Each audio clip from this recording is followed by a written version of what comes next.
ఓం నమః శివాయ. రచనారావుకి స్వాగతం.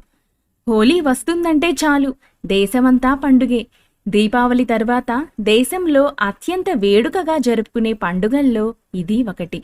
ఈ పండుగ సత్యయుగం నుంచి జరుపుతున్నట్లు హిందూ పురాణాలు తెలుపుతున్నాయి. హోలీ అంటే అగ్ని లేదా అగ్నితో పునీతమైనది అని అర్థం. హోలీని హోళికా పూర్ణిమ అని కూడా వ్యవహరిస్తారు. ఏటా పాల్గొన మాసంలో పౌర్ణమి రోజున వచ్చే ఈ పండుగను హోలీ, కాముని పున్నమి, డోలికోత్సవం అని కూడా అంటారు. ఈ సందర్భంగా పుట్టుపూర్వోత్తరాల గురించి పురాణాల్లో ఎలాంటి భిన్నమైన కథలు ప్రచారంలో ఉన్నాయనే ఆసక్తికరమైన విషయాలను ఇప్పుడు తెలుసుకుందాం. హోళికా దహనం రోజునే హోలీ పండుగను జరుపుతారట. అసలు ఆ హోళిక ఎవరో ఇప్పుడు తెలుసుకుందాం. రాక్షస రాజు హిరణ్యకశిపుడి కుమారుడు ప్రహ్లాదుడు నిత్యం విష్ణుమూర్తిని స్మరిస్తూ ఉంటాడు. అది హిరణ్యకశిపుడికి అస్సలు నచ్చదు. దీంతో ప్రహ్లాదుడిని మట్టుబెట్టాలని నిర్ణయించుకుంటాడు. దీంతో అతని రాక్షస సోదరి హోళికను పిలుస్తాడు. ఆమెకు ఉన్న శక్తితో ప్రహ్లాదుడిని మంటల్లో ఆహుతి చేయాలని ఆమెను కోరుతాడు. దీంతో ఆమె ప్రహ్లాదుణ్ణి ఒడిలో కూర్చోబెట్టుకొని మంటల్లోకి దుక్కుతుంది. అయితే విష్ణుమాయతో ప్రహ్లాదుడు ప్రాణాలతో బయటపడగా హోళిక రాక్షసి మాత్రం ఆ మంటల్లో చనిపోతుంది. హోళిక దహనమైన రోజునే హోలీ అని పిలుస్తారని ప్రచారంలో ఉంది. అందుకే కొన్ని ప్రాంతాల్లో రాత్రివేళ హోళిక దహనం నిర్వహిస్తారు. హోలీకి కాముని పున్నమి అని మరో పేరు ఎలా వచ్చిందో ఇప్పుడు తెలుసుకుందాం.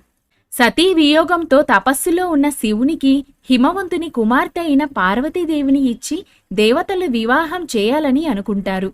కానీ తపస్సులో ఉన్న శివునికి ఎలా తపోభంగం కలిగించాలనే ఆలోచించి మన్మధుణ్ణి శివుని మీదకి పంపుతారు. కామదేవుడు శివుని తపస్సు భగ్నం చేసేందుకు పూలబాణాలు వదలడంతో శివుడి మనస్సు పెండ్లి వైపు మరలుతోంది. దీంతో పార్వతీ పరమేశ్వరుల వివాహం జరుగుతోంది.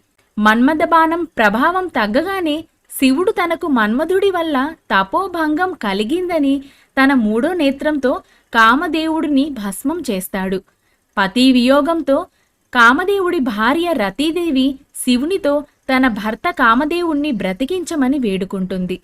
శివుడు అనుగ్రహించి శరీరం లేకుండా మానసికంగా బ్రతికే వరాన్ని పాల్గొన శుద్ధ పౌర్ణమి రోజున ప్రసాదిస్తాడు.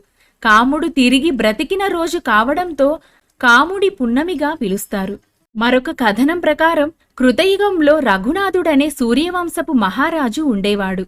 ఓ రోజు ప్రజలంతా వచ్చి హోళిక అనే రాక్షసి తమ పిల్లలను బాధిస్తోందని మొరపెట్టుకుంటారు.